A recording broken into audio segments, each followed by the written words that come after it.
দর্শক বন্ধুরা, আজ 3 দিয়ে সুন্দর একটি পাখি এঁকে দেখাবো। এজন্য প্রথমে এরকম একটি 3 এঁকে নিতে হবে। এই 3 এর উপরের অংশ এভাবে বাঁকিয়ে পিঠের উপরে এনে পিঠের অংশ এঁকে লেজ দিয়ে দিতে হবে। এবার পেটের নিচে দিয়ে দিতে হবে একটি 4 এবং 4টাকে আমি এভাবে একটু বাঁকিয়ে দিয়েছি।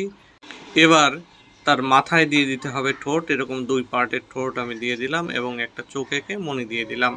মাথায় একটা ঝুঁটি এভাবে রাউন্ড করে এঁকে দিলাম এবং এবার পাখির পায়ের যে থাই বা উরু আছে সেটাকে এঁকে দিয়ে নখ এঁকে দিতে হবে। 4টা নখ আমি দিয়ে দিচ্ছি এবং নিচের পাটার একটু জলের মধ্যে থাকবে, তার জন্য জলের লাইন এঁকে দিলাম। এবার তার পাখা বা ডানার যে বড় পালকের লাইন সেগুলো দিয়ে দিলাম।